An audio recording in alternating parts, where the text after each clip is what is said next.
Hello, everyone. Today I'm speaking with physician, longevity expert, and now author, Dr. Peter Attia. We discuss his new book, Outlive, The Science and Art of Longevity, and explore the immense benefits that can be gained from exercise in just 3 hours a week, how small imbalances in diet can cause major problems such as diabetes and obesity, the difference between lifespan and health span, the soured reasoning behind the American food pyramid, and the scientific side of alternative diets. No buzzwords. Looking forward to the discussion today. Dr. Attia, in your book, you talk about lifespan in general, but you also concentrate on a concept called health span, termed health span, and you're concentrating more on decades, let's say, of healthy life rather than absolute length of life. Do you want to expand on the concept of health span and why you distinguish between that and longevity per se? Yeah, longevity is really a function of lifespan and health span. So lifespan is the easier of those two to understand because it's binary. You're either alive or you're dead. And I think when most people think of longevity, they think of the elongation of lifespan, understandably. But, that's really only part of it. The other part, the part that might actually be more important to most people when pressed on the issue is health span, which is the quality of life. And the medical definition of health span is not a particularly helpful definition in my view. It's effectively the period of time from which you are free of disability and disease. But I don't really think that captures what health span is to most people. And so I think health span is a broader concept. And it's not binary. It is analog. But it really constitutes some measure of cognitive health, physical health, and emotional health. And at least two of those are intimately linked to age, which is to say they generally decline with age. But if we focus, I think, relentlessly on the pursuit of those things, we tend to get a better quality of life overall. And by the way, I think you get for free a lot of lifespan benefits. Right. So, it's very important to get the definitions and the measurements right because systems optimize to maximize their score on what they're measured by. And I suppose living to 140 wouldn't be so good if you were senile for the last 70 years and institutionalized, for example. And so it sounds like when you talk about health span, you're intermingling two quality of life issues. One would be the expansion of youth rather than longevity per se. And then something associated with the existential quality of life. So maybe we could start with, does that seem to capture, the interaction of those two things seem to capture what you're talking about with regard to health span? Yeah, I think so. I think that the cognitive and physical piece are the pieces that do decline with age. And we want to preserve those as long as possible. And we can be very specific about what those things are, by the way, right? We could drill into what is cognitive health span, what is physical health span. And then that other one that is not so age dependent might be at least as important and probably, frankly, falls much more into your wheelhouse than mine, professionally at least. And that is about the quality of a person's life and the quality of their relationships, their sense of purpose, and things of that nature. The content I've created over the past year represents some of my best to date, as I've undertaken additional extensive exploration in today's most challenging topics and experienced a nice increment in production quality, courtesy of Daily Wire Plus. We all want you to benefit from the knowledge gained throughout this adventurous journey. I'm pleased to let you know that for a limited time, you're invited to access all my content with a 7-day free trial at Daily Wire Plus. This will provide you with full access to my new in-depth series on marriage, as well as guidance for creating a life vision, and my series exploring the book of Exodus. You'll also find there the complete library of all my podcasts and lectures. I have a plethora of new content in development that will be coming soon exclusively on Daily Wire Plus. Voices of reason and resistance are few and far between these strange days. Click on the link below if you want to learn more. And thank you for watching and listening.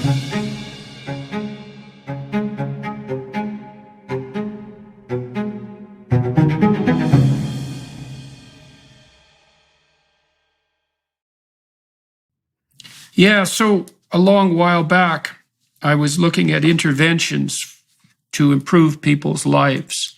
And I knew at that point that cognitive decline was a major problem, especially in terms of, productivity and general competence. And so it's a pretty pronounced linear downhill trend on the fluid intelligence front from about the age of 25 forward. And that can decline precipitously in, say, late 70s, early 80s, especially with the onset of degenerative neurological diseases.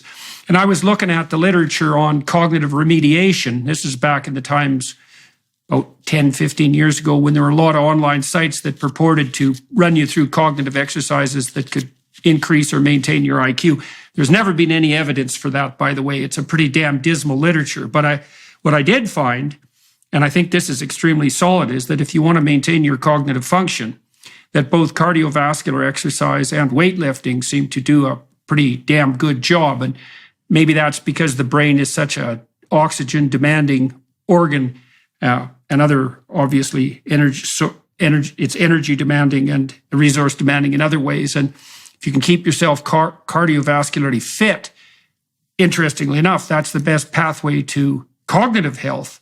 Then I was looking on the psychological side, and what I found was that there were interventions that help people get their story straight. Of course, psychotherapy is one of those, but there are written interventions. If people write about their past traumas, and if they write about their future plans, they reduce general uncertainty. That reduces their stress, and that seems to produce a relatively pronounced physiological benefit. And so there's an interesting interplay there that we can talk about more in terms of the emotional and the physical. It's pretty funny that if you want to improve your cognitive function or maintain it, you should exercise rather than think. And that if you want to improve your physiology, you should straighten out your story and face your traumas rather than, say, exercise. So what do you recommend in your book, in Outlive in particular, with regard to the expansion of health span? What do you think, and how do you practice this personally? What do you recommend to people? So I think that exercise is empirically the most valuable tool we have for both the cognitive and physical components. So let's start with the cognitive, because I think here it was less intuitive. So about 10 years ago, when I really went down this rabbit hole, I had one of my research analysts spend a lot of time going through the literature. So we created a framework where we were going to look at every single intervention and how it impacted executive function, processing speed, short-term memory, long-term memory. Those were the 4 metrics we cared about, because as you point out, those are all bits of intelligence that decline with age. So, we looked at everything. Okay, so we looked at every molecule, we looked at every possible thing that you could think of. And after about 9 months of this, the thing that stood out above all else, beyond any diet, beyond the importance of sleep, and other things that certainly mattered, controlling blood pressure, lipids, etc., was exercise. And I, even though I was a lifelong exerciser and loved to exercise, I just couldn't believe it. It seemed so trite that exercise could have such a profound difference on the state of cognition, not just in terms of its performance as effectively a nootropic, but also in its ability to delay, if not outright prevent, dementia. So once we dug into the mechanisms, I think it became clear why exercise is so potent. And it's basically that it is acting on so many different levels. So as you pointed out, it's acting at a metabolic level. The brain is such an energy demanding organ. As you know, and maybe your listeners do, it weighs about 2% of your body weight, and it's responsible for 20 to 25% of your energy consumption. So therefore, anything that disrupts that is catastrophic. So when you look at the improvements in glucose disposal, insulin sensitivity, and all metabolic parameters, exercise is the most important tool we have there. When you look at the reduction of inflammation, vascular health improvements, again, exercise stands alone. When you look at the production of neurotropic growth factors such as BDNF, again, exercise is basically a drug for neurons. And so I think I eventually came around after a year or so to realize that, again, as simple as it sounds, exercise is such a potent tool. And you look at the brains of people who exercise a lot, and you can see far less damage, not just microvascularly, but in terms of brain volume loss over time. Whether you're feeling stressed, anxious, or simply seeking a moment of peace and tranquility, the Hallow app has something for you. Hallow offers an incredible range of guided meditations and prayers that are designed to help you deepen your spirituality and strengthen your connection to God. With Hallow, you can explore different themes and types of prayer and meditations. So let's talk about exercise from the perspective of a behavioral psychologist. So one of the things you learn as a behavioral psychologist is that it's very difficult for people to change their attitudes or their actions, and it's very difficult for people to change their lives. And we all know this because we might tell ourselves, for example, to exercise, and we might be well supplied with arguments for why that's a good idea, but that doesn't necessarily mean that we learn how to incorporate an exercise routine into our life. And often the reason for that, there's many reasons. I mean, exercise is difficult, and that's one reason, but it's also often the case that people don't form a strategy and break the problem down into steps that are simple enough to actually implement. So they think things like, well, I'll go to the gym 2 hours a day, 3 times a week, and I'll start that next week. And truth of the matter is they don't have 6 hours to spend, and they can't tell themselves what to do anyways. And so what you do as a behavioral psychologist is you look at the simplest possible change that produces the maximal possible benefit. And so, for example, if people are listening and they want to begin to implement an exercise routine, like what about a daily walk of 10 minutes in the morning? Like, where would you start someone? So it completely depends on their baseline. But based on your question, Jordan, I'm going to take it as we're talking about someone who's doing no exercise.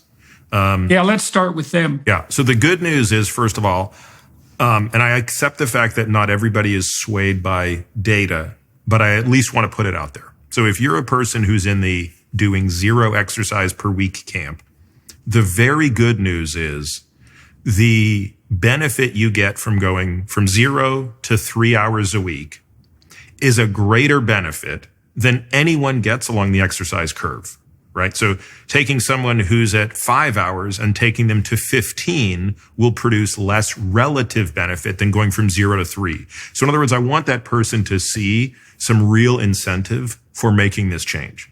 Secondly, I'll put some numbers to it, right? So going from no exercise to 3 hours a week approximately reduces your all-cause mortality, that is to say death by every cause, by 50% at any moment in time. So if you're standing there asking, what's the probability I'm going to die this year? Well, we can sort of actuarially figure that out. You get to cut that number in half by simply going from 0 to 3 hours exercise a week if you're a non-exerciser. So again, there's going to be a subset of people for whom that's a very powerful piece of information they didn't know. So then what I would say was, how do you do that? So I agree with you that you're much better off trying to do 30 minutes 6 times a week than 3 hours once a day, or 2 hours, in whatever fashion. So what I would say is the most effective way to do that is probably about 90 minutes of low intensity cardio. And for a person who's not particularly fit, that's going to amount to just brisk walking. Rather than tell them what to do, I tell them how to feel when they're doing it. So what you want to feel is out of breath enough that you can barely carry out a conversation, but you could if you had to, but not so out of breath that you can't carry on a conversation, and not so easy that you can speak easily. So there's that sweet spot in there. Physiologically, we call that zone 2, but I'm not going to bore them with that nomenclature. It's just basically 90 minutes, say 3 times 30 or 2 times 45 a week, where you're just out of breath enough that you don't want to talk, but you could if you had to. That's part 1. Right. So you push yourself slightly past your simple level of comfort. That's right. And so let me push on you a bit with regards to 3 hours a week, again, from the perspective of taking someone from 0 to somewhere. What are the benefits? Let's say you talked about the benefits of walking something approximating 20 to 25 minutes a day. That can be dispersed out in various ways. You also mentioned like 2 45-minute sessions or 3 30-minute sessions. what would happen if someone goes from 0 to like 10 minutes a day or an hour a week? Where do the benefits of that 3 hours kick in? That's a great question. I don't think we have the fidelity of the data at that level because you generally don't push enough of a conditioning benefit. But I think what you're getting at, and we do this as well, is you want to separate between the behavior change and the physiologic change. And for some people, and James Clear has written a lot about this, but I think a lot of people have come to the same conclusion with any behavior change. If it's a person who's never done anything, you're right. The answer might be for every day when you wake up in the morning, rather than your normal routine of jumping in front of the computer, I want you to go and walk around the block once. It'll take 4 minutes. And so I don't want to represent you're going to get a physiologic benefit from that. You probably won't. But what you will get is you're going to start to reset a behavior, which is, the first thing I do in the morning now is this other thing. And we'll slowly increase that. And at some point, you will get a physiologic benefit. But what we're doing is planting the seed of how to change the behavior. Yeah, well, and you can always expand that over a year. I mean, another thing I learned as a behavioral therapist, and this seems obvious, but it's not obvious enough so that people think about it or put it into practice, is that your life is made up of the very small number of things that you repeat every day. And these are often things that people consider trivial. So, for example, lots of people sit down to have dinner with their family every evening, and they don't consider that special. But because you do it every damn day for an hour and a half, it's like 8% of your life. So you only have to get 15 of those things in order, and you have your whole life in order. Same thing applies to a daily habit. And so if you started, say, walking for 10 minutes a day, well, that's 70 minutes a week, and that's 4 hours a month, or 50 hours, or 1 work week a year. And that's a substantive change. That's about 2% of your life, your waking life, something like that, or at least 2% of your awake working life. And so it's useful for everyone listening to understand that small changes that you maintain can be of radical importance. And once you're walking for 10 minutes a day, it's a hell of a lot easier to go to, say, 12 minutes than it is to go from 0 to walking at all. So, yeah. So, okay. So what do you think? What did you conclude as a consequence of going through the literature with regards to, say, weightlifting rather than cardiovascular exercise? So in biology, we look to integral functions to give us a sense of how valuable an input is. And you don't get many of them, okay? So most people are probably familiar with something called a hemoglobin A1C. It's a blood test you get at the doctor, and if it's high enough, it tells you if you have type 2 diabetes. So if the hemoglobin A1C is beyond 6.5%, that tells you that over the past 3 months, your average blood glucose has been 140 milligrams per deciliter, which is the cutoff for type 2 diabetes. So in that sense, hemoglobin A1C is an integral of your behavior over the past 3 months with respect to glucose. We don't have a lot of those, but we have 2 really amazing ones with respect to exercise. One of them is around strength and muscle mass, and one of them is around peak cardiorespiratory fitness. With respect to so I'll just get to the punchline. The punchline is there is no metric that is more highly associated with living a long life. Just this is purely based on length of life. There's no metric anywhere in the medical literature that's more highly correlated with this than having a high VO2 max. VO2 max is a measure of your peak cardiorespiratory fitness. But the second most highly correlated metric of length of life is a composite metric of strength and muscle mass. So in other words, why people always ask me, why is it so important? I think it's important because those things are remarkable integral functions. VO2 max isn't just a number. Do you want to define integral? Oh yeah, yeah. Good. Yeah. So they basically tell you, they add up the work that has been done to that point. So you don't just have a VO2 max because you woke up one day and decided to do something positive. You have a high VO2 max because you've been training very hard for a long period of time, in many cases for years. Similarly, A person doesn't just wake up and have a lot of muscle mass or have a lot of great strength. Those things are the product of a lot of work. And I think that's why they are so potent. In fact, they are far more potent as predictors of a long life than all of the negative things you can imagine are predictors of a short life. So when you look at things like smoking, type 2 diabetes, hypertension, even the presence of cancer has a lesser impact on the shortness of your life than those other variables have on the length of your life. Yeah, I've read that grip strength, for example, is a good marker of propensity for longevity, well, in everyone, but particularly in elderly people. And it isn't, as you pointed out, because grip strength per se is particularly important, but because grip strength happens to be a good marker for overall, what would you say, psychophysiological integrity. 100%. 100%. Yeah. It's grip strength is one of the most potent. So put it this way. If you compare the top decile to the bottom decile in grip strength, it's a 70% difference in incidence and death from dementia, all-cause dementia, not just Alzheimer's, every form of dementia. When I was in my mid-20s, when I was 21, 22, I weighed about 130 pounds, 135 pounds. I was 6'1", and so very, very thin. And I spent about 4 years intensely weightlifting and packed on about 35 pounds of muscle. I'd eat like a mad dog for about 3 years to do that. But one of the things I noticed that was really cool was that I also got to be a lot more coordinated. I was using free weights, because free weights help exercise all the little muscles and tendons. But it also seemed to me to be unbelievably useful for facilitating nerve myelinization. And I think now that was probably a good marker. That increase in coordination was probably a good marker for improved neurological function. And so, as you age, it doesn't get a lot of attention, but sarcopenia, which is the loss of muscle mass, the wasting away that occurs with aging. And again, this begins rather subtly. We lose, what are called type 2 muscle fibers first. That's the hallmark of aging. So the type of muscle fiber that's responsible for explosive power is the first one that begins to atrophy when we age. Even at my age, I'm 50. I'm already experiencing that to a great extent. I don't have a fraction of the explosive power I had at 25.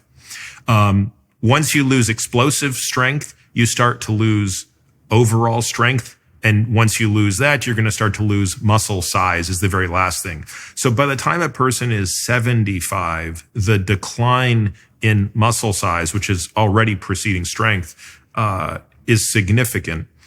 Now, we can do a lot to prevent this, and I think that that's what's being captured by these statistics. The people who are able to delay that loss of strength and muscle mass are the ones that are going to live the longest on average. Yeah, so on the weightlifting front, we talked a little bit about, what you could do simply to start working out on the cardiovascular front. And brisk walking is the simplest and most straightforwardly implementable strategy on that front.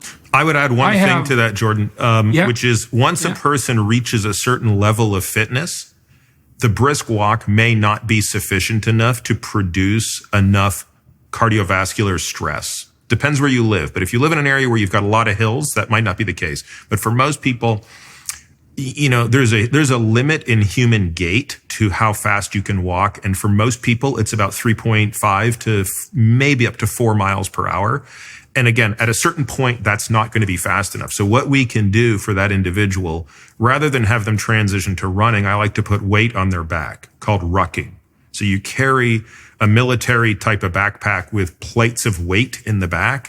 And now you, without putting additional stress on the knees, put additional stress on the cardiorespiratory system. So just throw that out there as additional ways to get this done.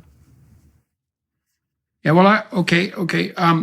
As I said, in my 20s, I worked out with free weights, and I have a set of adjustable free weights now. But what I found very straightforward and actually implementable is to use I use about 20, 25 pound weights, depending on how often I'm doing it, and I run through a set of exercises through my whole body, starting with my calves and moving upward. And I can do a whole workout routine, about 2 sets of 15 exercises in about 20 minutes.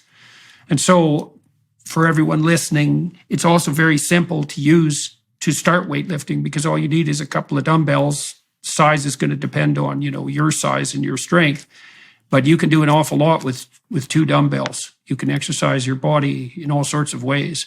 So that combined with walking, and you added another twist to that. That's not a bad initiation. Anything Agreed. to add on the weightlifting front? Yeah, I think the other thing that I would say, and I think about this stuff all the time. So I have a very elaborate gym. I do, every sort of exercise you can imagine. But sometimes I like thinking and debating with people, like, what's the single most important exercise you could do if you could only do one? And for the lower body, I think step ups would be, so if you had just 2 dumbbells and a box, you can do anything, right? Because you're going to do forward step up, backward step up, side step up. You can go heavy, you can go light. You focus on the concentric phase, which is the phase of getting up. Concentric is the phase of a muscle when it's getting shorter, but then you really get to focus on how slowly you can step down. So I'm doing box step ups at least twice a week. I do a count of 1 up, 3 down. So taking 3 full seconds on that one leg to descend. And that's training what we think of as the brakes. So when we age, this is a particular form of strength that deteriorates, which is eccentric strength, the strength that a muscle exhibits while it is getting longer. This is why so many old people fall. And the mortality of a fall when you are above the age of 65 is staggering. So depending on the series you look at, 15 to 30% of people over the age of 65 who fall and break a hip will be dead within a year of that fall. Of those who survive, 50% of them will experience a reduction in class of mobility. So meaning people who walked normally will walk with a cane. People who walked with a cane will walk with a walker. People who walked with a walker will be wheelchair bound. This is a profound change in quality of life. And a lot of it has to do with a loss of this type of strength. If you think about it, people are much more likely to hurt themselves stepping off a curb when they get old than stepping onto a curb.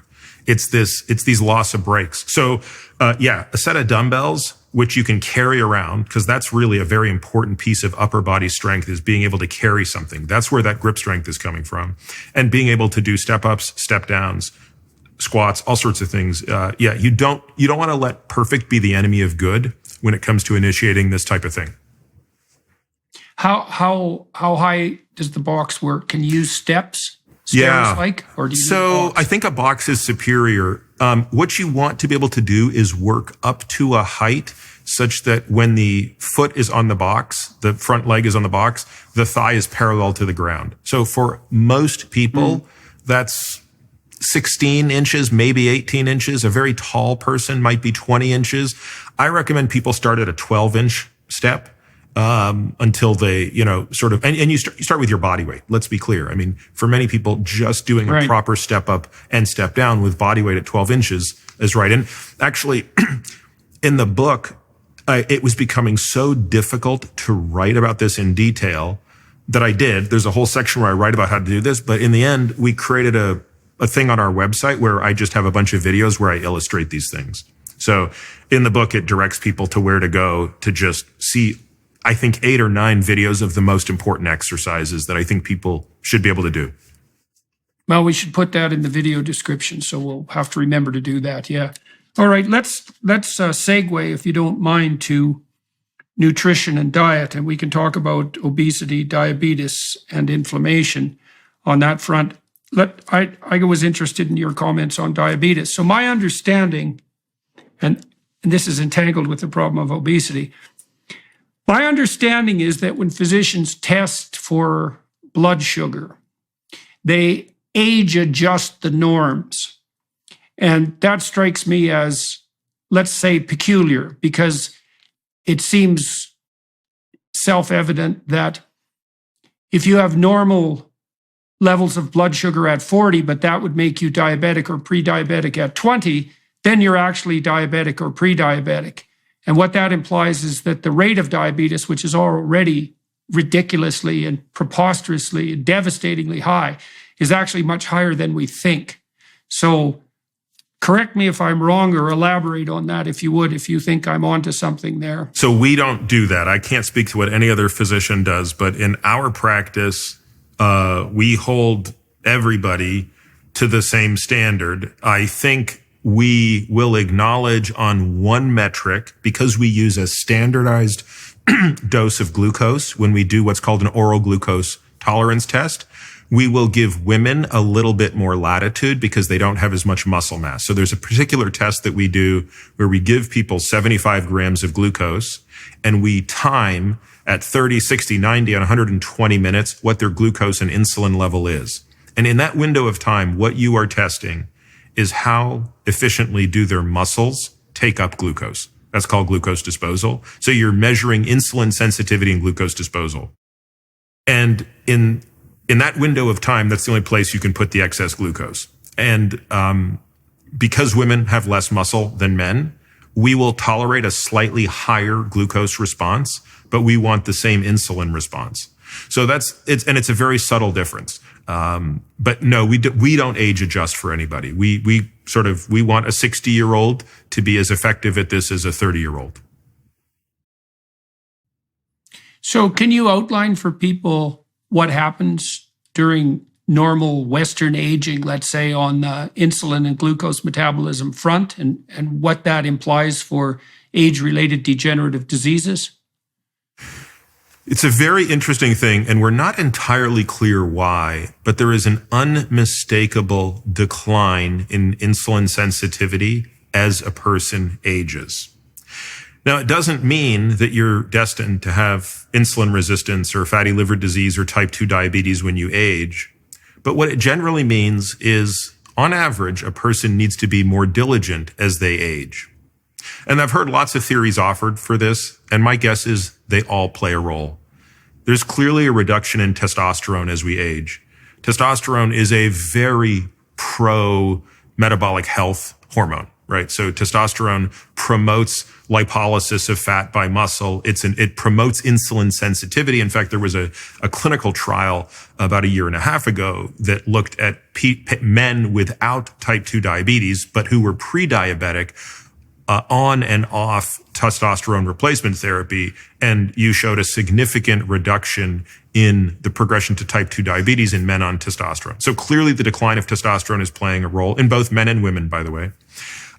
We also see less expression or less activity of an enzyme called lipoprotein lipase, LPL, where it shifts more of its activity from muscle to fat. This is, again, an enzyme that is responsible for the breakdown of fat. There are also other things, as you pointed out, such as inflammation that increases with aging. We also tend to be less active as we age.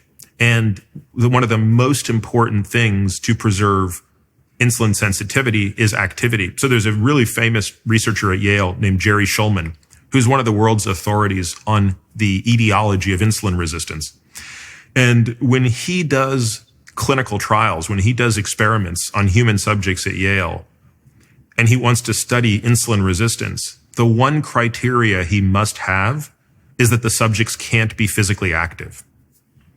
So, in other words, for him to figure out what insulin resistance looks like, even in a 20-year-old, he has to ensure that they are not exercising at all.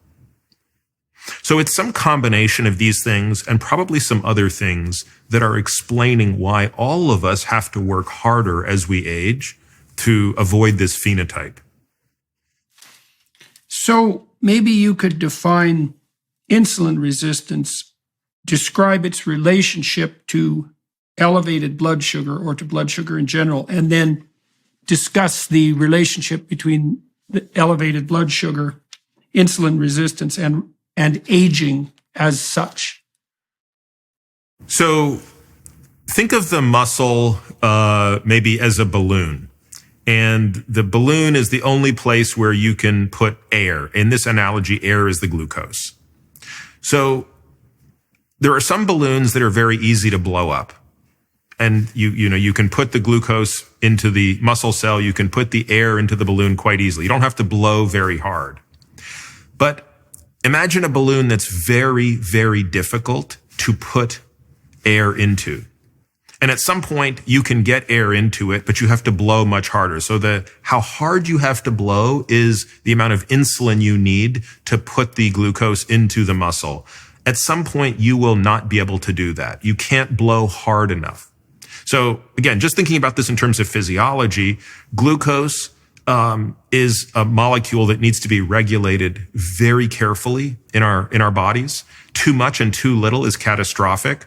And so the body does a great job of trying to take excess glucose out of the circulation and put it into muscle cells. By the way, just to put this in context, Jordan, a healthy person has about 1 teaspoon of glucose floating around all of their circulation at any moment in time. A person with 1 teaspoon. 1 teaspoon. A person with frank diabetes has 2 teaspoons.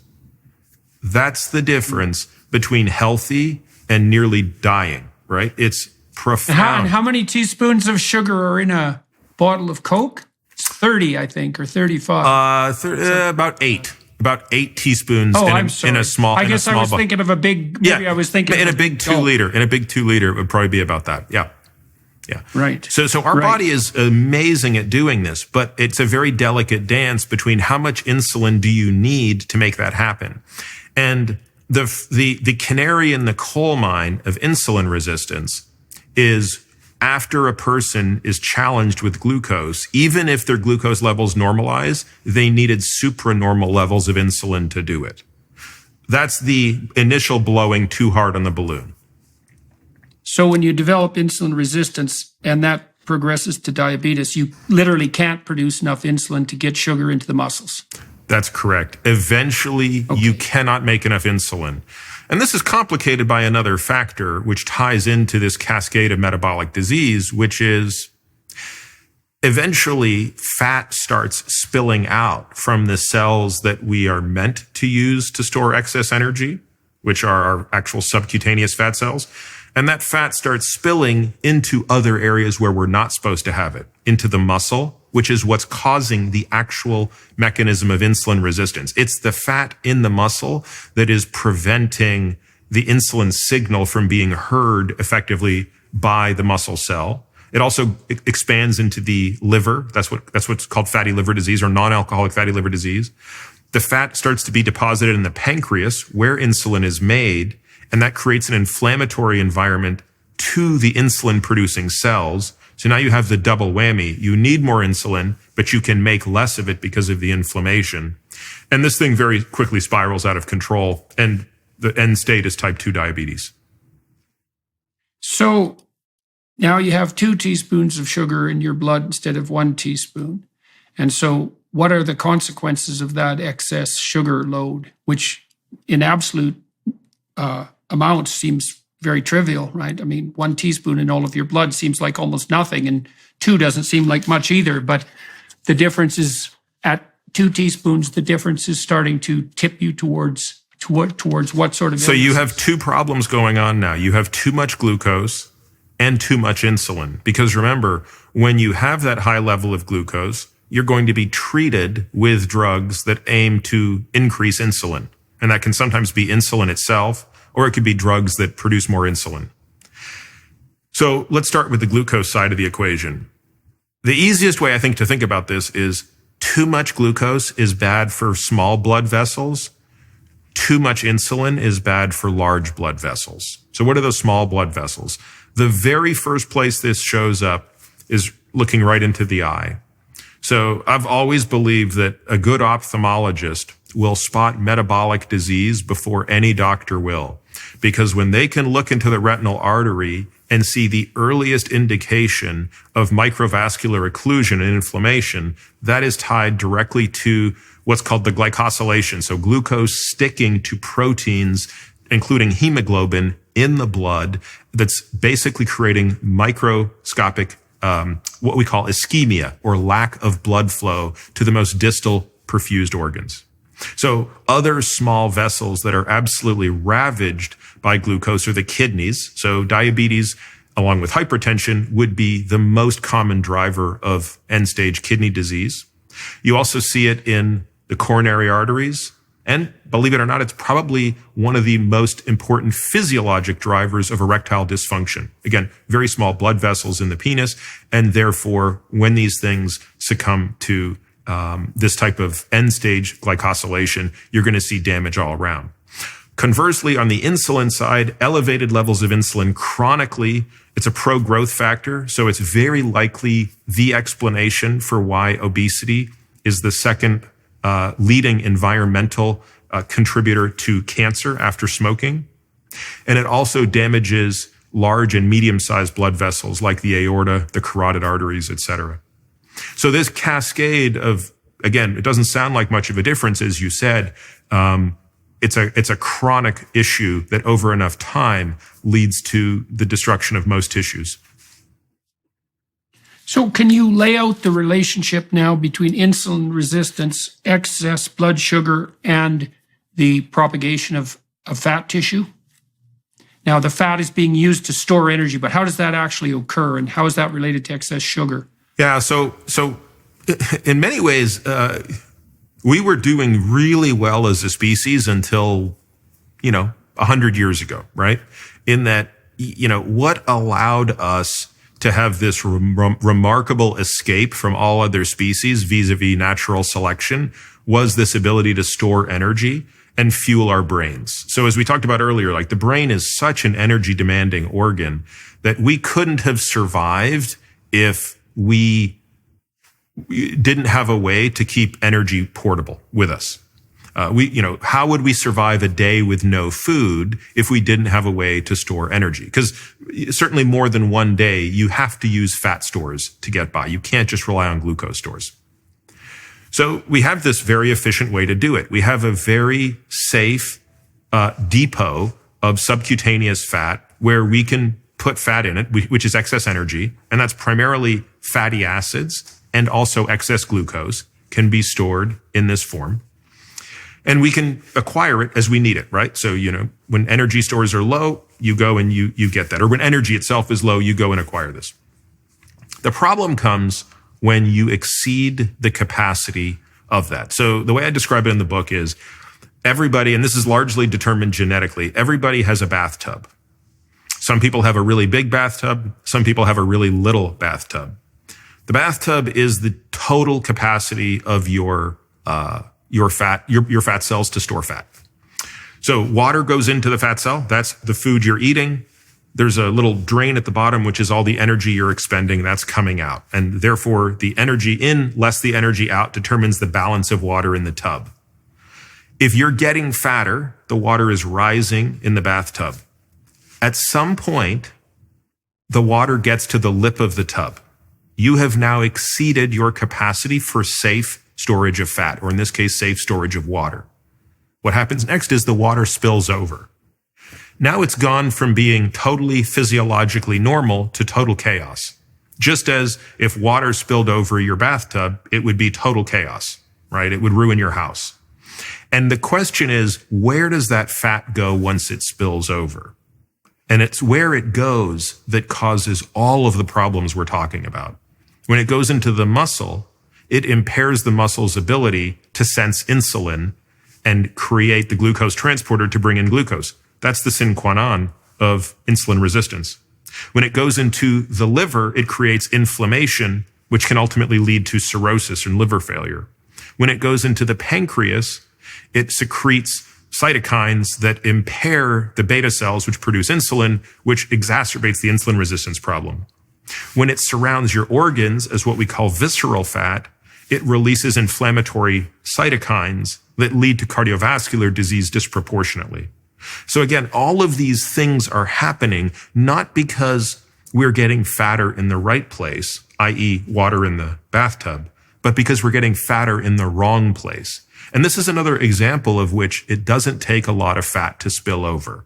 If a person has 20 kilograms of fat in their fat cells, it causes no issue. It's the 2 kilos that have spilled out into all those other organs that are driving all the damage.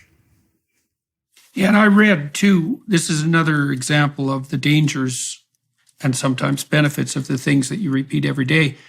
I read at some point a while back that the obesity epidemic, such as it is, could be regarded as being caused by the additional consumption of one soft drink a day, non-diet soft drink, obviously. Because, of course, there's a lot of sugar, 8 teaspoons, which is 4 times as much as you have in your blood if you're diabetic, but you're doing it every day. Now, and so that is hard on the systems that use insulin to process sugar, but it also puts this demand on your body to deal with the excess glucose. How is that glucose converted to or stored in fat? What's that mechanism? So it's called, the technical name is de novo lipogenesis. Lipogenesis, making fat de novo from scratch. So the liver can turn. The liver is an amazing organ, by the way. It's just, if we're going to give a shout out to any organ in the body, it might have to be the liver. It's just an unsung hero. It doesn't get the attention it deserves. Just to go back to one other thing, this whole teaspoon of glucose in your bloodstream, if that number gets to half a teaspoon, you'll die. Your brain won't have enough glucose. But yet you're churning through that at a rate of a teaspoon every couple of minutes. What's responsible for that titration? The liver. Never stops, right? So one of the other things that the liver does miraculously is it has the ability to turn fat into glucose.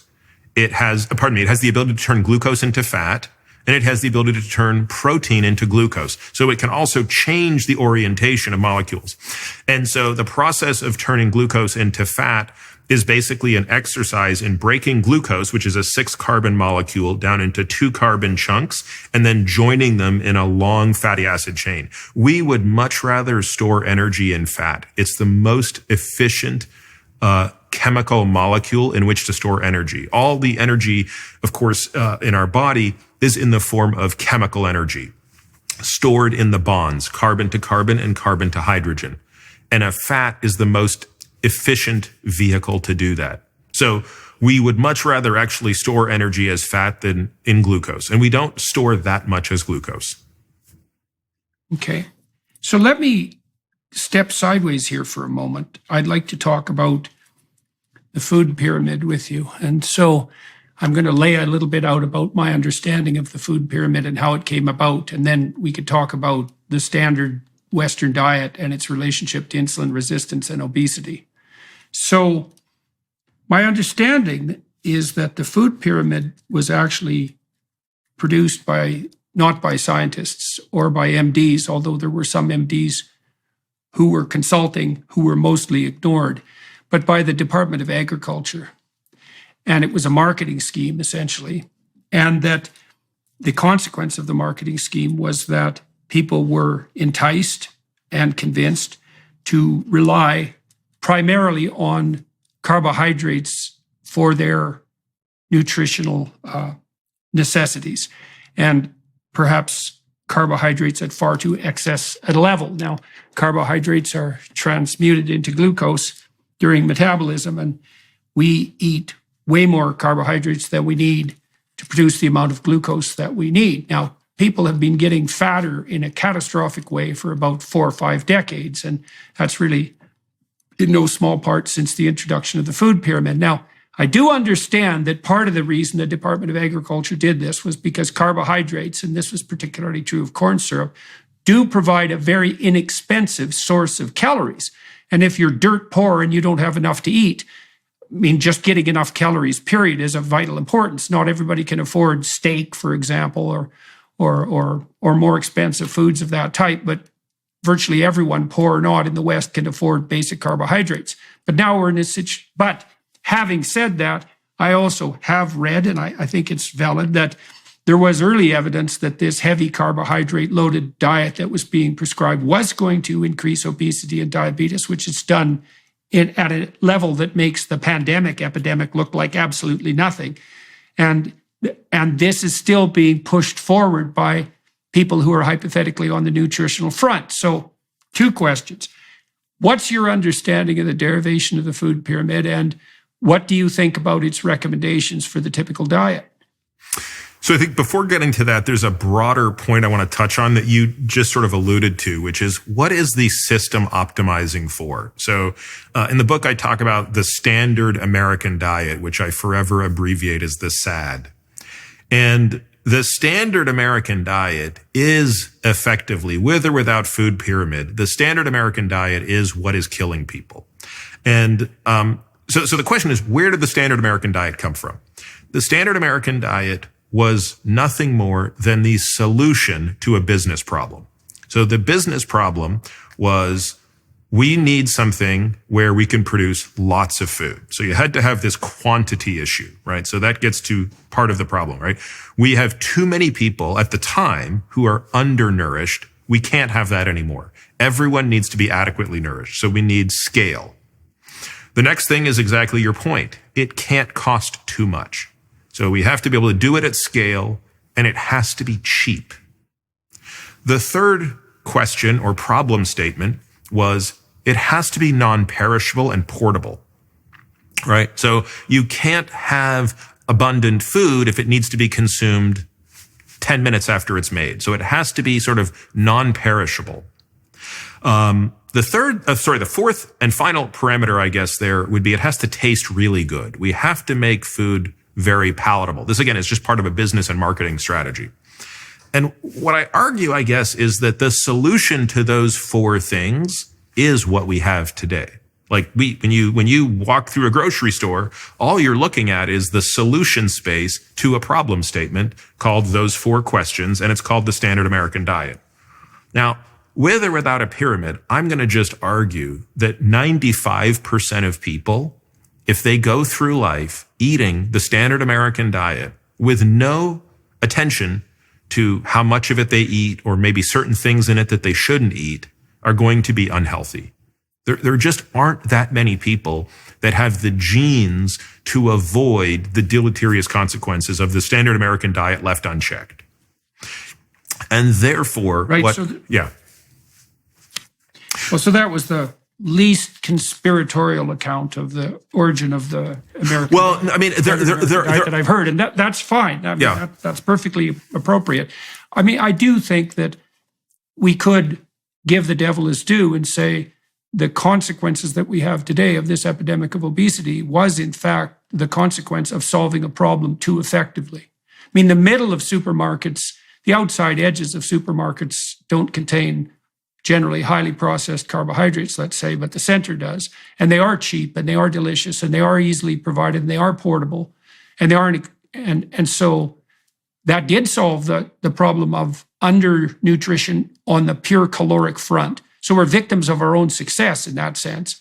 And I suppose it's perfectly reasonable to dispense with the accusations that the food pyramid was nothing but a marketing scheme, because it did have to solve these four problems that you described, and did so. Yeah, I mean, I think what I certainly don't want to give the food industry a pass. I mean, we can certainly delve into that, which is to say, there's no question that data have been suppressed, right? There's no question that we're not having an honest discussion about the following. So, are all calories created equal from an energy balance standpoint? Sure. At an isocaloric level, if I give you 1,000 calories of Coca-Cola versus 1,000 calories of baked potatoes versus 1,000 calories of steak, it will have the same impact on your energy balance. But it won't have the same impact on your appetite and your ability to subsequently eat. I mean, to me, that's the most, I think, probably offensive aspect of where the food industry has failed, right? So the food industry didn't set out to kill people any more than the tobacco industry did. Where these people are effectively liable is in that they're not honest about the discussion until, it becomes too late. And the reality of it is junk food, I think, hijacks your normal appetite centers. And I know people who are very good at working within those confines. So I know people who can eat junk food in small amounts and continue to eat nutritious food and stay in overall energy balance. They can track their calories perfectly, and they can have a couple of Oreos and some ice cream here and there and drink a soda here and there, and they're all fine. what I can just tell you clinically, taking care of actual people who are not robots, on average, more people than not struggle with that. And with the introduction of these very hyper-palatable foods that kind of hijack your appetite, it tends to produce overeating. And ultimately, that's the problem at hand here. When people overeat, from whichever part of the pyramid they're going to overeat from, we're going to get down that whole cascade we just spoke about. It just so happens that I think the things at the bottom of the pyramid are the things that are making it easier for you to be disconnected from the true driver of appetite. And there are lots of hypotheses here, right? There are some hypotheses that we are kind of hardwired to get a certain amount of nutrient value. And as the nutrient value of our food deteriorates, we have to eat more food. We have to eat more calories to get the certain nutrient density. There are people who argue we're hardwired to get a certain amount of protein.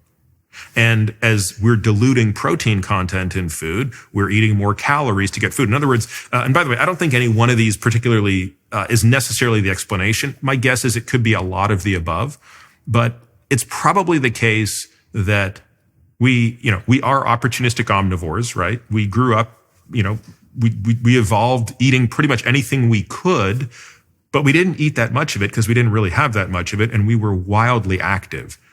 When you eliminate those two consequences, being opportunistic omnivores is not working for most of us. We have to be more selective to push back against the amazing success of our civilization.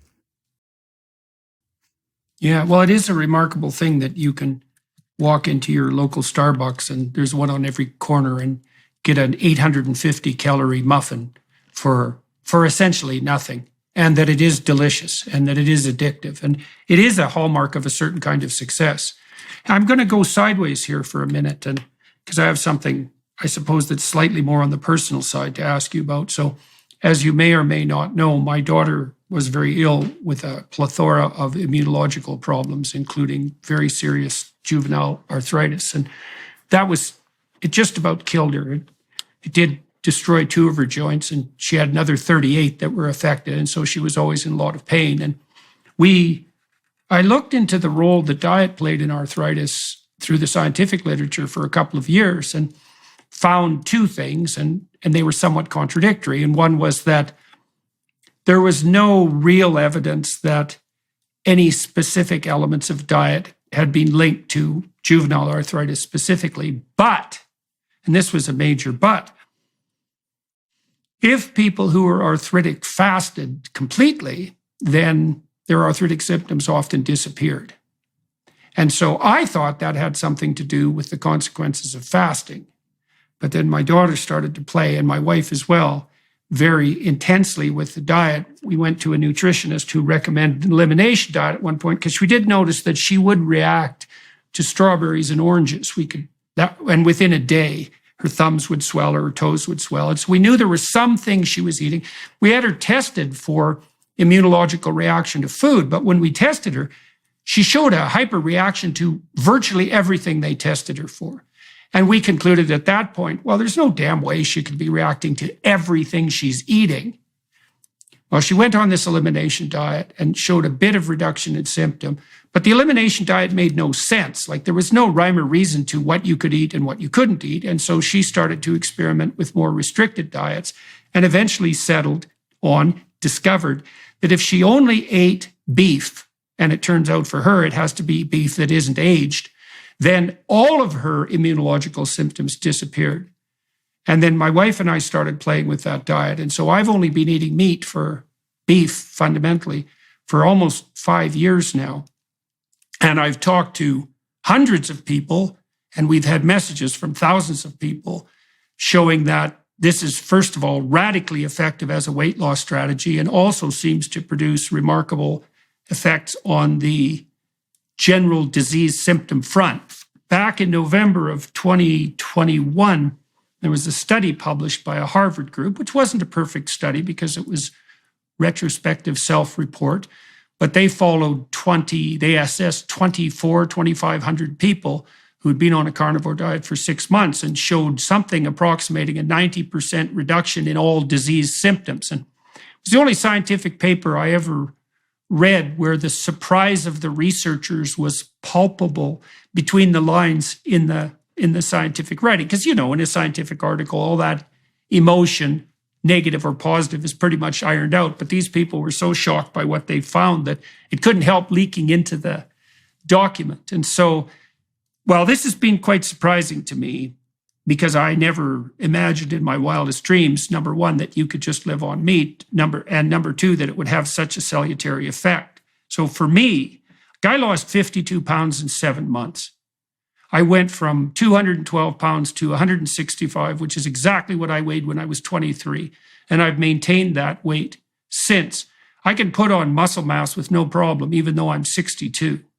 I had a host of inflammatory conditions, some of which were quite serious, including peripheral uveitis, which sometimes blinds people, in my right eye, and it disappeared completely, along with psoriasis and gastric reflux disorder, and interestingly enough, gum disease, which is technically incurable, which is linked to cardiovascular degeneration, and which has gone away 100% in my case, according to multiple measures that my dentists have taken. And so when I've talked to many people who've lost like 100 pounds in a year, because they come to my talks, and who are just beside themselves, so to speak, as a consequence of experimenting with this diet. So that's the story. It's very strange. I don't talk about it that much because I'm not a nutritionist and because I'm still shell-shocked by it. But I'll tell you, it's something to be 60 and to have the same essential body morphology that I had when I was 23. And that had all disappeared from me in my early 50s. Yeah, you're not the first person I've heard this story from, Jordan. And I have to be honest with you, I just don't know how to explain it. The weight loss, by the way, is not the harder part to explain, right? So the more restrictive any diet is, the more one loses weight on average, right? So it wouldn't surprise me if we put a person on the all potato diet if they would lose weight. Whereas if you put somebody on the no lettuce diet, nobody's going to lose an ounce. So more restrictive diets, ketogenic diets, which are not as restrictive as what you're doing, are also very effective for weight loss. By the way, so is a zero fat diet. Now, it's a unpalatable diet, and I don't think it's a particularly healthy diet when you start restricting fat that much. The more interesting question to me is, and I could certainly understand if you would say, I have no desire to experiment further by introducing other elements to see if I can preserve this phenotype. But the most interesting question to me is, what are the other foods out there that you might be able to consume? Or in the case of your daughter, right? Like, is it? I'm obviously interested in that too. But what I have found, because I have now and then tried to eat carbohydrates, what I have found is that if I eat any of them, I start to crave them intensely. If I don't eat them at all, they don't bother me, assuming, and this goes to the calorie restriction issue, one of the ways of maintaining yourself on a keto diet or a carnivore diet, let's say, is to make sure you're never hungry. And I eat a lot of meat and a lot of high-fat meat, and so I'm never hungry. And I don't think that I'm calorie restricted at all because, I can eat a tomahawk steak sometimes in one sitting, which is about 35 ounces of meat. I never get hungry, and I eat high-fat carnivore snacks too. What I found is as long as I'm never hungry, then I'm not inclined to cheat. But if I do try something like an introduction of carbohydrates, first of all, some of my symptoms come back right away, like the GERDs, and I start craving like mad. So that's my experience. Is it all carbohydrates, or like, for example, if you introduce vegetables, non-starchy vegetables, what happens, both symptom-wise and craving-wise? Yeah, well, for a while I was eating nothing but meat and greens, but I still had some residual symptoms. My wife has a host of immunological problems that are somewhat low level, and I have a different host, and Michaela seemed to get all of them. And so, maybe we're absurdly sensitive for reasons that wouldn't be true of other people. But it's definitely the case that I do better. And believe me, this isn't something I particularly want. it is the case that I do better if I just stick to beef. Now, could I have pork and chicken? I had a very terrible bout of ill health, and I'm disinclined to do a lot of experimentation, although I'll probably try again in the future sometime. But I do know that beef works. We've been hypothesizing internally in our family, for what it's worth, is that the reason that beef works and that other ruminant animals, bison, so forth, lamb, goat, is because they process what they eat through so many stomachs that by the time it is actually turned into meat, there's pretty much nothing else there. So it's a very purified form of nutritional, very purified form of food. Now, like I said, that's anecdotal, and this is partly why I don't talk about it. But I can tell you, after you've talked to 1,000 people who tell you the same anecdote, you don't have an anecdote anymore. You have a hypothesis. And it's really quite something seeing these people who show me pictures of what they looked like a year ago. And, they were carrying around an extra person with them. And they're still shell-shocked by the transformation, because it's really something to lose, say, 150 pounds in a year. And so, I don't know what to make of that. I do know that the diet has actually been rejuvenating for my wife and I. Like, its effect on muscle tone has to be seen to be believed. And that's true even though both of us are 60. Like, my wife is in better shape from a musculature perspective now at 63 than she was when she was 40. And she was a very physically fit person who was exercising constantly and who was in pretty damn good shape. And to see that reverse rather than just, stop deteriorating, I don't really know what to make of it.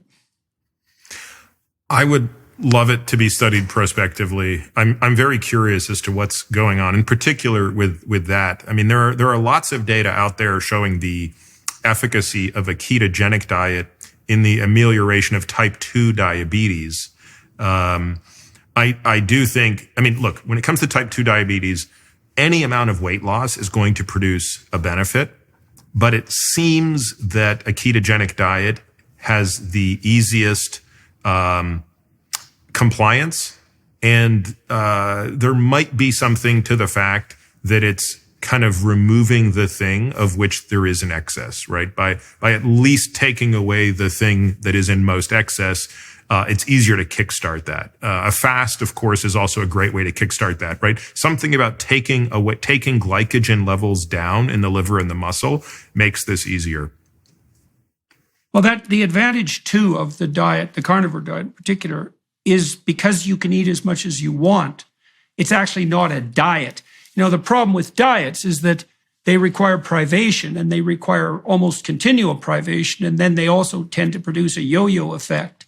And that's partly because if you get in a fight with your hypothalamus, which drives hunger, you're going to lose because it's there to make damn sure you don't starve. And the probability that you can override it for any length of time, well, it's very, very low. And that probably varies from person to person for all sorts of reasons. But you don't want to get in a scrap with your lower level motivational systems. Now, if I ever start to crave a banana split, for example, I can just eat another 5 or 6 ounces of steak, and then I don't care. It's not like it wouldn't taste good, but it doesn't preoccupy me the way it would if I was hungry. I've really noticed this when I go into grocery stores, because if I go into a grocery store after having consumed enough meat, then the provision of this infinite display of delicious foods really doesn't affect me much. But boy, if I ever go into a grocery store when I'm hungry, that's quite the pain in the neck, because everything's delightful and tempting, So the fact that you can eat enough or even as much as you want on a keto or carnivore diet does seem to distinguish it in some ways from the diets that depend more particularly on mere calorie restriction. Although I've seen a subset of people on ketogenic diets who gain weight. So they somehow are eating past their necessary, their energy point. I was on a ketogenic diet for 3 years, actually. I used to write about it. In fact, when I started blogging in 2010, 2011, it was basically I was mostly talking about nutrition. And for 3 years, minus 1 day on my wife's birthday, one day in that 3 years, I had 7 pieces of dessert. But minus that 1 day, I was in a state of ketosis for 3 years. And yeah, in many ways, I was the poster child for it. Like the efficacy in me was out of this world. What did it do for you?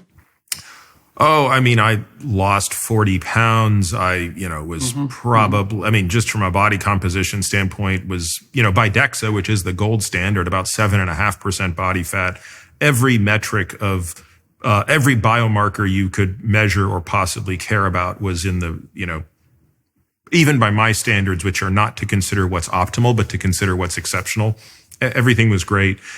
Even things that historically people think you can't do on a ketogenic diet, like lots of intense exercise. Certainly initially I couldn't do much of that, but within about 6 months, I had regained much of my exercise ability. And by 18 months, I had certainly no discernible reduction in extreme exercise performance. Again, I don't have the counterfactual. You could argue that that's still lesser than what it would have been had I not been on a ketogenic diet. But, so people sometimes say, well, Peter, why aren't you on the ketogenic diet anymore? Why did you stop in 2014? It largely came down to, I think, just not wanting to be restrictive anymore and wanting to kind of, as my, at the time, daughter was getting a little bit older, it was, sort of wanting to enjoy more of the foods that I was limiting. But the reality of it is, like, I don't, I'm certainly not as lean as I was when I was on that diet. Yeah. Well, the other thing I noticed, this is also very cool, and it's very important to me personally. So I noticed that as I got older, my ability to concentrate when I was reading was deteriorating. So when I was 25, 30, if I picked up a book and read it, I would shut everything else out, and I would concentrate on, focus on, attend to what I was reading, read every word and understand it with no problem. But that started to deteriorate as I got older. And I noticed that it took an increasing amount of effort to shut everything off. And that instead of reading as deeply as I was sort of glancing at the words. And when I started this carnivore diet, that reversed. And I can now, I actually think this is true. I think I can read faster and more efficiently than I could when I was in my 20s. And I was pretty good at it when I was in my 20s. And so the other thing that I've noticed too is that I don't have periods of time. This was quite a problem for me, and it might have had something to do with my immunological problems, is that I would get hypoglycemic and lose the ability to concentrate and get, what do they call it, hangry, hungry and angry and irritable. And that would happen several times a day, probably because I was working too much. But in any case, that is gone completely. And I really don't miss it. I wake up in the morning with a stable mood, and my mood doesn't vary much throughout the day. I'm also much more stress tolerant and able to bounce back from stressors faster. And in terms of endurance, there were lots of times over the last 3 years when I was walking 9 to 12 miles a day on a carnivore diet. Now, I wasn't running, but my experience is that I'm stronger and I have more stamina than I did 10 years ago. And that's quite something, given that I'm now 62. That's a good direction, It's one thing, like I said, it's one thing to halt the aging process, but it's another thing entirely to see it start to reverse. And so, we don't know anything about a straight carnivore diet, or very little. And no one has done a prospective study. It's one that I'm actually thinking about setting up funding for if I can find researchers who are interested, because there's something there, and it was certainly established by that initial study at Harvard. So if you know anyone who's interested in doing that, you could always hook them up with me. Sure. There are some folks that come to mind, actually. Okay.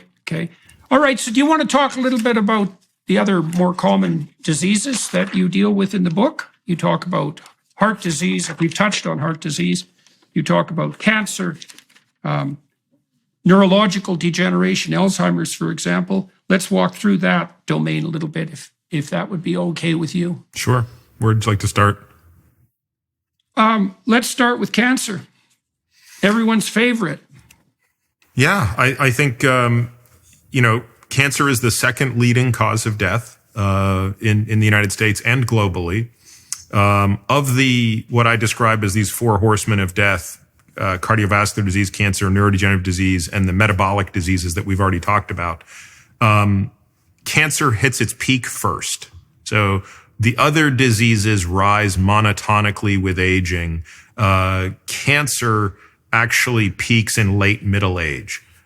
So cancer would be the leading cause of chronic death, or chronic diseases of aging, in the 40s and 50s and 60s before it's supplanted by cardiovascular disease and even neurodegenerative disease. If you go back to the year I was born and you ask the question, what is the probability that a person with metastatic cancer, i.e., cancer that has spread from its primary organ to a distant organ, what's the probability they're going to be alive in 10 years? The answer was 0%. Nobody was going to survive that. Today, the answer is about 5%, maybe a little bit higher. But it's really not been an enormous source of success. So let's talk about what the bright spots are. The bright spots are leukemias, lymphomas, testicular cancer. These are areas where there has been great progress, and your survival today is so much higher than it was 50 years ago. When you talk about the big killers, though, which are lung cancer, prostate cancer, breast cancer, colon cancer, pancreatic cancer, those are the top 5 causes of cancer death. Median survival, the length of time you survive, has increased by as much as a year, if not more, but overall survival has not. This is a very important thing to understand. The risk of being dead in 10 years if that cancer has spread is the same as it was 50 years ago. So if all that's the bad news... Do you suppose that's a possible consequence of the presence of cancer being a marker for like cumulative systemic failure? Is that it's if there's cancer somewhere, is it an indicator that many things have gone wrong at many levels? And so even if you treat the cancer, the probability that that's going to be life-saving is quite low? Or is it just a consequence of the tremendous capacity of metastatic cancers to spread? So there's a couple of things going on for cancer to take place. So the first critical step of a cancer is a genetic mutation has to happen. And largely speaking, these fall into 2 categories. There are genes that are promoting cancer growth, and then there are genes that suppress cancer growth. So anytime you get mutations in one of those systems, it becomes oncogenic. Now, fortunately, when a cell becomes cancerous, it starts to let out clues that it is not a normal cell. So when a breast cell goes from being a normal mammary cell to a cancerous mammary cell, it starts to look a little bit different. And the immune system, our immune system, the cellular immune system, is very good at patrolling the body for signs of things that are not self. That's what it's programmed to do. So it's a very beautiful way to think about it, but the immune system is not programmed to recognize bad things. It's programmed to recognize things that are not self. This is done through something called thymic selection when we're, basically very young. So, and by the way, too much of that problem leads to autoimmunity. So that, you can think about this through your own personal story, right? Which is there's a very fine balance here. Too much of knowing what is, not self, and too little of that are both equally bad. So there are always some cells that recognize this. In fact, Steve Rosenberg, who I did my postdoc with, recently published some really amazing data, which I find one of the most staggering statistics of all of cancer, and also one of the most hopeful, which is that 80% of epithelial tumors are the ones that kill people. That's the solid organ stuff, the breast, colon, prostate, etc. 80% of those tumors produce what are called novel neoantigens, meaning they produce peptides, small proteins, that are not self and are recognized by the immune system as not self. The problem is the reason those 80% of patients don't go into spontaneous remission is they can't mount a strong enough immune response to that. So it's sort of like having some immune cells that recognize you have a virus, but not enough that they can actually kill the virus, and ultimately the virus kills them. To your broader question, which is, if you're listening to this, what do you do about it?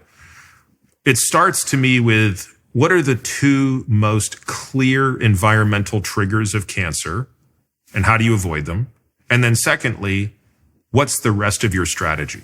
So when it comes to heart disease and neurodegenerative disease and metabolic disease, which are the other three horsemen, our ability to incorporate prevention is so significant that it plays the lion's share of our strategy. Because we have such an understanding of the risk factors for Alzheimer's disease, the risk factors for metabolic disease, and the risk factors for heart disease, your prevention strategy is not doing those 25 things or minimizing how much you're doing those things. With cancer, there's really just two big things: smoking and obesity/insulin resistance. Now, the literature would just say obesity, but I add insulin resistance because I think that the literature is too blunt a tool to tease out what's really going on. And what's really driving it, I think, is the inflammatory and metabolic, i.e. the high growth factors such as insulin, that are coming with most but not all cases of obesity. So what we really want to avoid is being metabolically unhealthy and smoking. But here's the thing. So that insulin overproduction also, in your opinion, facilitates cancer origination or growth propagation. once the cancer has. I don't think I think it's a propagation issue, not an initiation issue. Yep. Right. And we know that because there are more than 20 cancers whose risk, for whom your risk goes up by about a 2x factor if you're obese. And I think the only thing that makes sense in that sense, in understanding that observation, is the inflammatory and pro-growth environment that is in that individual. So do we want to avoid that? Absolutely. But my point is, think of how many people who are non-smokers who are metabolically healthy who still get cancer. That's a very long list of people. So I wouldn't be able to hang my hat on this as, well, my anti-cancer strategy is not smoking and being metabolically healthy and hoping that that's enough. We have to have another tool in this toolkit. And that tool is a very controversial one, but nevertheless, I think it's important, and it's very aggressive screening. And the reason for this is another observation that I don't think gets enough attention, which is when you consider two different individuals with the same cancer, but at different stages, who are treated with the exact same treatment, their survivals are very different. So if you take a person with stage 4 colon cancer, which means the cancer has spread to, say, the liver, and you treat them with the same cocktail of drugs that you give a person at stage 3 cancer, where it's just spread from the colon to the lymph nodes, but no further, at least to the naked eye, the survival for the people for whom it's spread to the liver is 0% at 10 years, whereas the ones to the lymph nodes, it's going to be about 60 to 65% at the same period of time. A fundamental difference. They're getting the same treatment. So it's the difference between treating somebody when they have 1 billion cells versus 100 billion or 1 trillion cells. And the problem is that there's more mutational burden the more cancer you have. You have more escape mechanisms for the cancer. That's probably the best explanation for it. And we could do this analysis for all other types of cancer, like breast cancer, et cetera. What it points to is early detection is essential. So what does that mean practically? What do people have to do with their physicians in order to ensure that they're being optimally screened for the possibility of cancer? And at what age does that start to become more crucial? It's very difficult for me to provide a blanket statement, because even when I'm talking about this with my patients, I have a long discussion with them about the challenges of doing this. So let's put aside the obvious challenge, which is cost. None of the advanced types of screening or working at the advanced rate are going to be covered by insurance, right? So in the United States, it's recently been changed to 45 from 50 for the initial colonoscopy. That's an excellent step in the right direction. I still think it's about 5 years too late. I think even for a person without a family history of colon cancer, I would recommend, and at least for our patients would recommend, screening to begin at 40 instead of 45. The frequency with which... It's not cheaper for the insurance companies to screen than it is to pay for advanced cancer treatment in hopeless cases? Oh, it certainly is, but you're confounding something, which is, at least in the Canadian healthcare system, that might make more sense because the government owns the risk for life. So at least if I don't, and I can't, despite the fact that I grew up in Toronto, I can't really speak to the Canadian healthcare system with any authority, but at least that's something Canada has going for it, which is when you're 40 getting a colonoscopy, or when you're 50 getting a colonoscopy that catches a little polyp that costs nothing to remove and prevent it from going to cancer, you still own that life and that risk 10 years later. In the US, that's not the case. In the US, people are never really owned from a risk perspective by one entity for very long.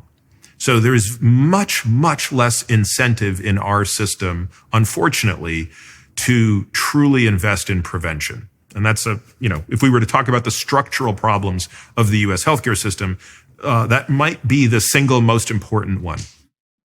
Well, the other problem on the prevention front, is that prevention isn't dramatic because you get no credit for preventing 100 things that don't happen.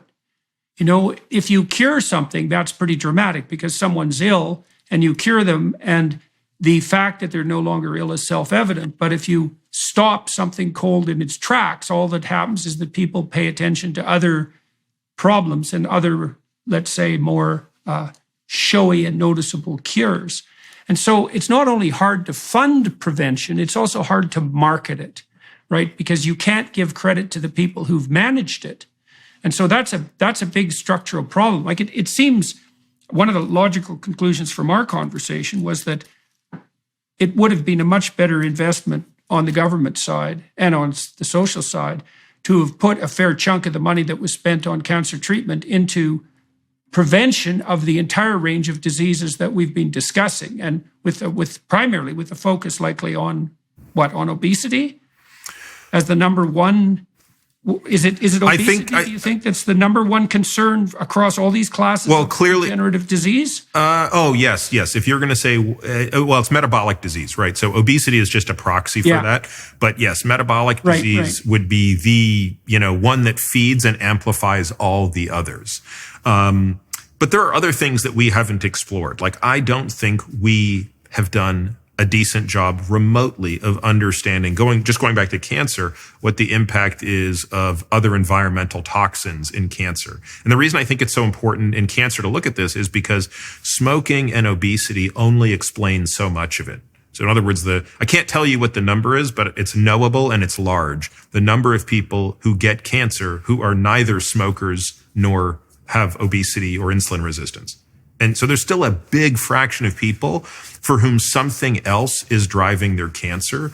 And I suspect there are other environmental toxins, whether they be pesticides, whether they be, chemicals in the ground. Like, there are other things out there that might not produce a large enough signal to show up, either because of their ubiquity or because the direct impact is not as large. And the fact that we don't know this, to me, is problematic. Right. So that's another variant in some ways of prevention, to identify additional mutagenic agents. We already know about that on the smoking front, and then to take them out of the environment so that the diseases don't occur to begin with. Let's switch. By the way, I do want to say one thing about what you said, Jordan, that is very true. And there's no disease for which it's more tragic than with the dementing diseases, specifically Alzheimer's disease. So if you want to look at the amount of research that's gone into treatment versus prevention, it's in dollars spent. You'd need scientific notation to tell you what that ratio is. Like, it's 99.9999999 to 0.000001. It's not even close. And the net result has been abysmal. So there is no disease for which we have less to show for the work that's gone into it than Alzheimer's disease. Right. We have a couple of approved drugs. The other. Go ahead. Yeah, we have a couple of approved drugs that have virtually no efficacy. At best, they might slow the rate of progression, zero reversal. And yet, I think it's crystal clear that your trajectory towards Alzheimer's disease is probably much more malleable than your trajectory towards cancer. And we should have a very clear playbook on what that looks like, given how difficult it is to treat that disease once it's present. Right. Well, I guess the other problem on the prevention front is that it's more difficult to monetize prevention. It's quite straightforward to monetize drugs, to cure or to not cure, as long as they're administered to enough people. But how do you monetize prevention? And people might say, well, everything can't be about money. It's like, well, without money, you can't market. And without marketing, you can't communicate. And so there's all sorts of obstacles that are quite subtle in the way of mounting an effective prevention campaign. But it certainly seems, let's close with two questions. One might be, if you could seize control of public health spending on the research and public policy front, where would you devote the bulk of resources now? I mean, like one example might be, well, would we start a campaign to reduce the consumption of carbohydrate, especially sugar?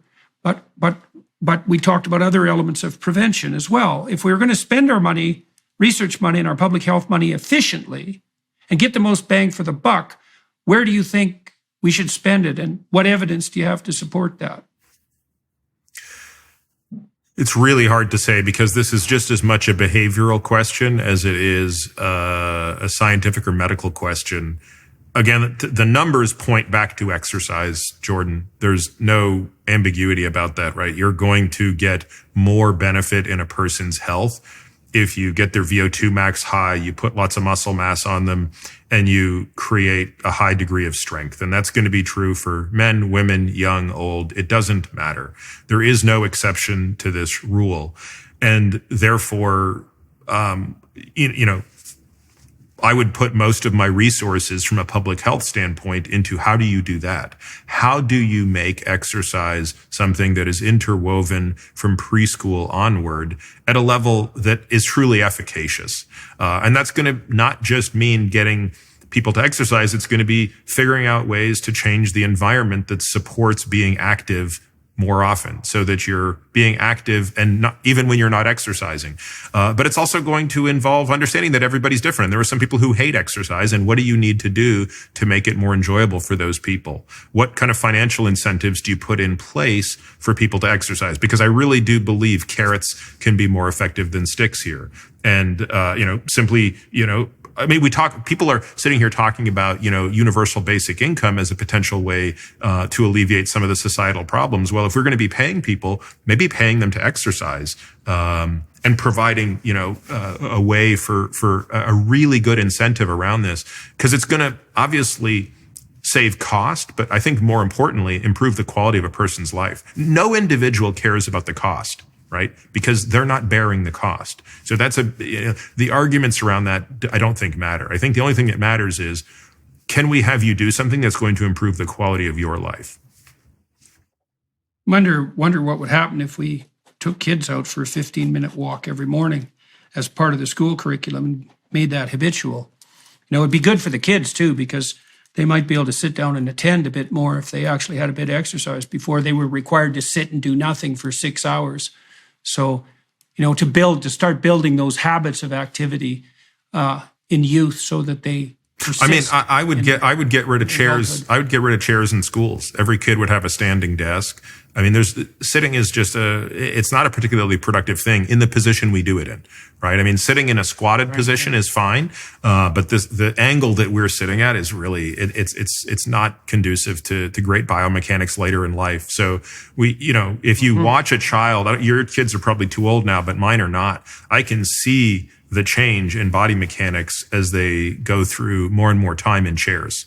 And it's true of adults. Well, right. Well, obviously what we're doing in schools is training people to be sedentary.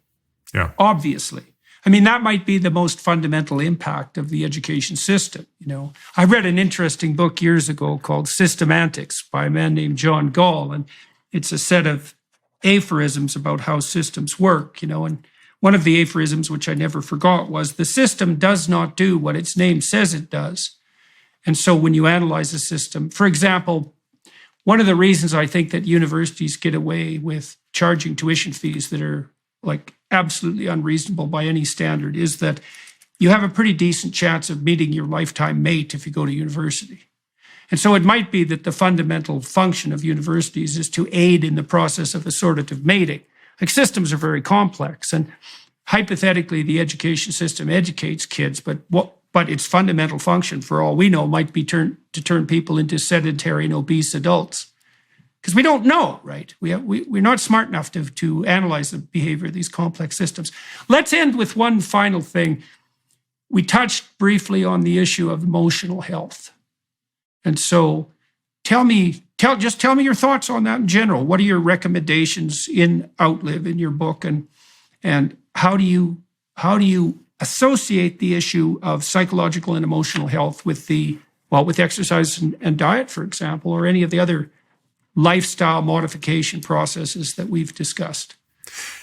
So I think emotional health ties into this longevity equation in many ways. So you can start at a very extreme end. A low enough state of emotional health can be a direct threat to your life. So again, the most extreme example of that would be suicide. But if you walk back from suicide, we talk about parasuicide. We talk about all the different behaviors that people engage in that are slow suicides. I can't speak to what the statistics are in Canada, but in the United States, and I suspect you know these more than I do, Jordan, if we look at three categories of deaths of despair: suicide, overdose, and alcohol-related death, so cirrhosis, things like that. The deaths of despair have been increasing at anywhere from 10 to 20% year on year over the past 4 or 5 years. So that's brutal. Yeah. So just last year was the first year that overdose took more than 100,000 lives in the United States. So yeah, well, it's an open question. How many people on the edge of depressive collapse were tipped over that edge by the lockdowns and the prolonged social isolation and the increase in fear? Up in Toronto, I still see people, and in LA too, it was quite noticeable. I was there yesterday. I still see people cowering behind their masks. And, you have to have been made pretty chronically afraid to still be doing that. And the cost to people's health of the fear campaign that drove the lockdowns, we're going to see that. I mean, I don't know how that's contributing to the excess death statistics. I think it would be very difficult to say that those statistics I rattled off aren't impacted by COVID. So what's going to be interesting is to see how that plays out going forward. My point, of course, is that these deaths of despair are a very extreme example of how emotional health impacts longevity directly, right? Here, it's just truncating lifespan way too soon. In fact, overdose is now the leading cause of death in the United States for people aged 10 to 55. Wow. Oh, that's terrible. So what do you see on the prevention front there? Or do you have? Well, let's go even one layer further, because I'm sure there's someone listening to this who says, well, look, that's not me. I don't drink to excess. I would never touch an illicit drug, and I'm in no danger of killing myself. So that means emotional health is checked. And I would say, no, not really, because that's just the first layer. Let's go one layer deeper. I think the next layer is how many people, because of their relationship with themselves, are unable to self-care. If we're really going to be honest about it, how often do we engage in not what would rise to the level of quote unquote harmful behavior, but certainly things that are not in our best care? Eating a little bit too much, not exercising enough, not sleeping well, engaging in behaviors or failing to engage in healthy behaviors. Now, I see this constantly with patients where it's not that they don't know what to do. It's not that they don't know that they should exercise, but if you really push them, they have a negative relationship with themselves that is preventing them from taking care of themselves. And I would say that the impact on length of life there and quality of life is much bigger than the deaths of despair, but it's much harder to quantify.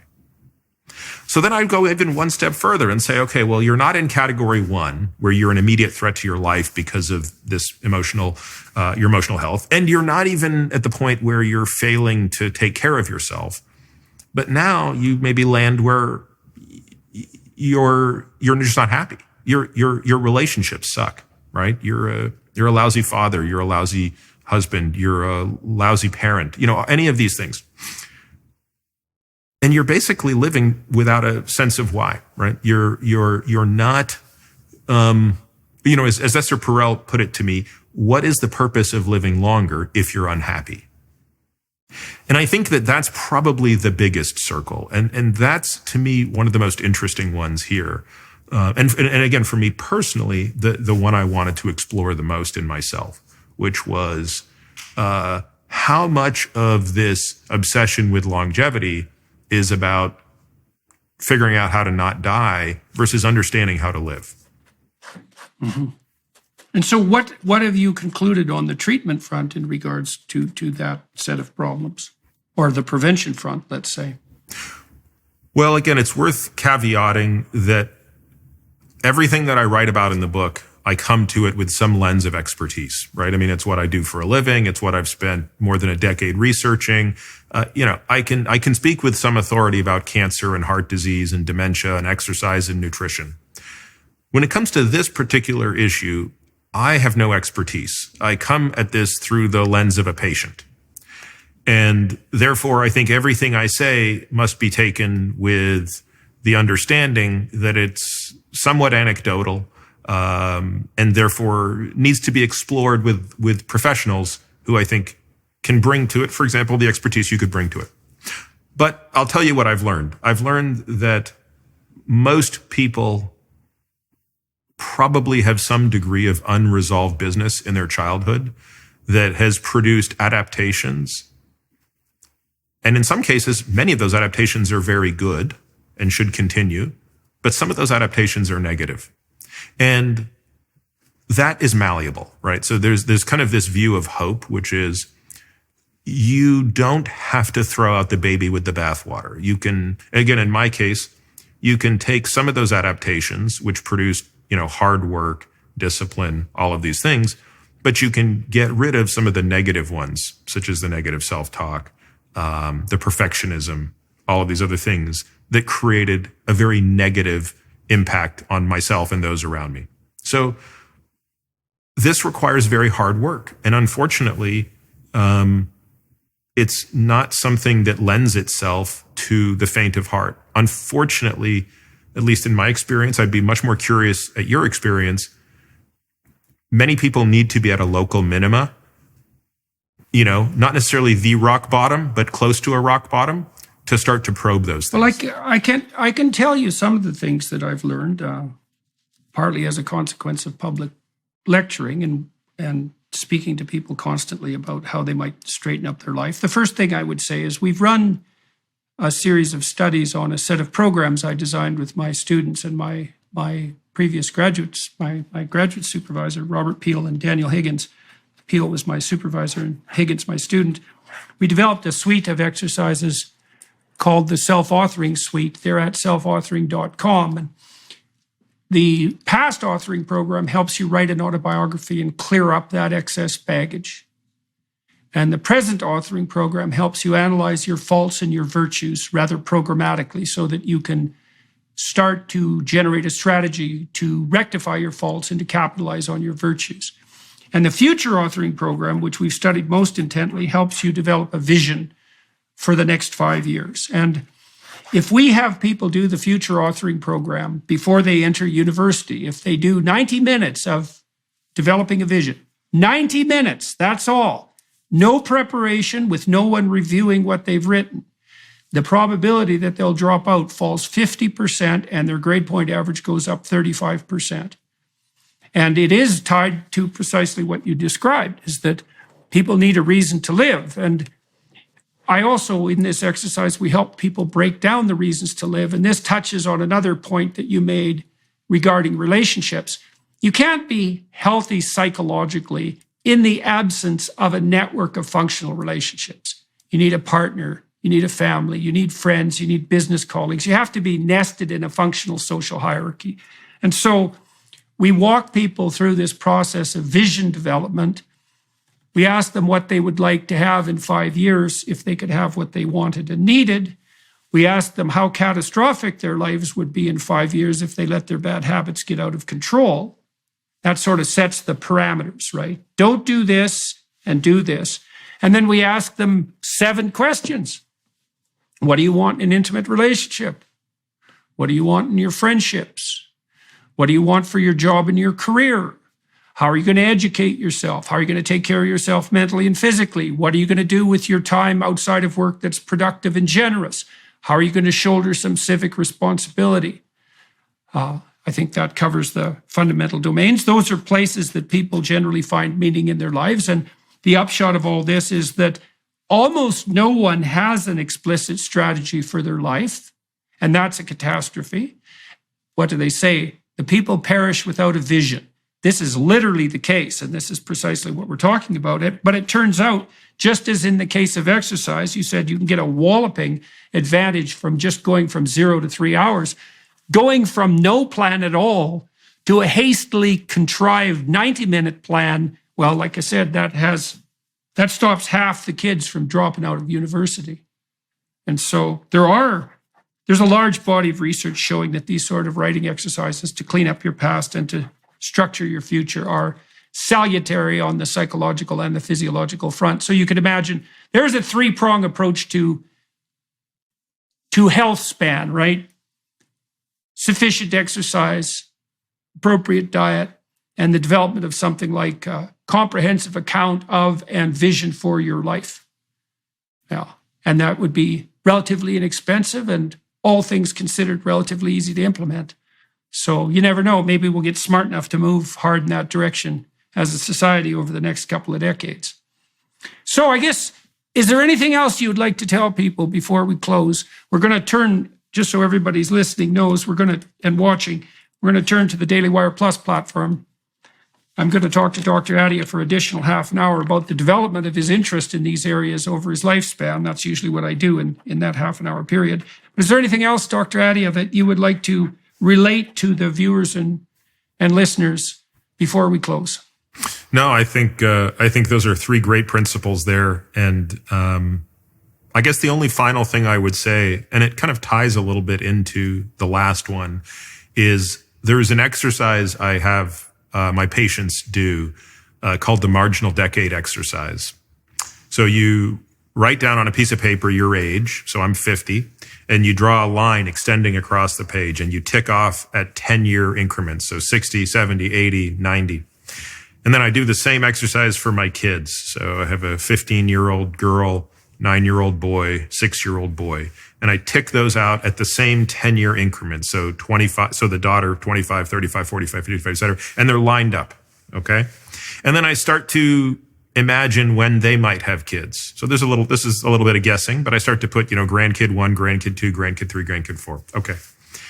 And then I go to what is the actuarial expectation of my life, which is, low to mid 80s. And I ask the question, what would another decade buy me? And on one level, it doesn't look that interesting, right? It's buying me the difference between being 83 and 93. But if that 10 years is at a reasonable high level of function, and let's be clear, it's not going to look like it looks now, but I define what that function is. I still want to be able to walk up a flight of stairs. I still want to be able to carry a bag of groceries. I still want to be able to lift my suitcase up. I look down and I see what a difference it is in terms of those relationships. It's a profound difference in the decade of that person's life and my ability to be a part of that life and for them to be a part of my life. And I say all of that because it's the why that matters a little bit here. Right. Well, that might be part of the magic bullet in relationship to prevention is that, well, why you should eat junk food is obvious. It's immediately gratifying and delicious. So the why is a no-brainer. It's the same with abuse of drugs like cocaine. We don't have to explain why people abuse cocaine. We have to explain why all people don't abuse it 100% of the time, because it immediately activates the systems that mediate positive emotion. So that's a no-brainer. If you look at the alcohol cessation literature, what you find is quite a pronounced multi-decade set of conclusions that show that if you want to stop drinking, you need a reason. You need to find something to do that's better than drinking. And if you like alcohol, drinking's pretty good. It's a highly social activity. It's not that expensive. It's available constantly. It's an anxiolytic. It's a psychomotor stimulant for some people. It probably increases opiate response, so it's very rewarding. Well, the problem is that it ruins your life over a multi-decade period and blows your relationships to bits. But if you don't have a vision of yourself extending across that span of time, then why the hell should you care? And it might be the same on the exercise and nutrition front. It's like, you're not going to take care of yourself unless you know you have something useful to do. And I've been talking to people all over the world about taking responsibility, partly because if you take responsibility for other people, it improves your relationships. And if you have better relationships, well, you're much more resilient and you have much more of an opportunity for positive emotion. And so if you take responsibility, you have a long-term vision of yourself as well. And so maybe the psychologists and the medical doctors can get together and figure out how to ally the work on exercise and nutritional improvement with motivation and produce prevention strategies that people will actually follow, partly because they see a reason in following them. You need a reason to make a sacrifice, Yeah, I think that's the key. I think that's the key point here, and I think that's the point I'm trying to make with respect to emotional health, which is if you don't have this why, we're just not robots that can be programmed to do all those other things. We have to have a reason, and I think your examples are great ones. Virtually everything that is bad for your health feels much better in the moment.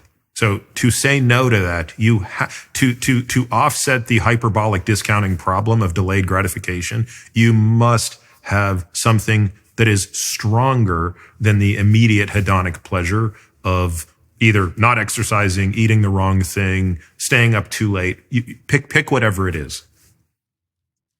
Yeah, well, when I want to have a banana split, which is reasonably often, I think, but I'm pretty happy to have a physiological constitution that's a lot more like it was when I was 23 than I had when I was 50. That's a pretty good deal, and the value in that, I suppose that marginal decade, for example, the value in that's palpable enough so that I think, it is a sacrifice, but it's probably worth it. So that's the question. Hey, what's it worth making a sacrifice for? And it's a question you have to answer if you're going to put your life together and put your health together. All right, everyone watching and listening on YouTube, thank you very much for your time and attention. To the Daily Wire Plus people for facilitating this conversation, that's much appreciated. I'm here in Boise, Idaho today, doing this conversation. Daily Wire always finds me a studio and a studio for my guests. To the film crew here, thank you very much for flawless experience. Dr. Adia, it was very good of you to talk to me today. I wish you the best of luck with outliving the book and in your own life. And I would also encourage those who are listening to continue to follow our conversation on the Daily Wire Plus platform, where we'll talk for another half an hour on more biographical and personal issues. Thanks very much, everybody. Thanks, Dr. Adia. It's good to meet you. Thank you so much. Hello, everyone. I would encourage you to continue listening to my conversation with my guest on dailywireplus.com.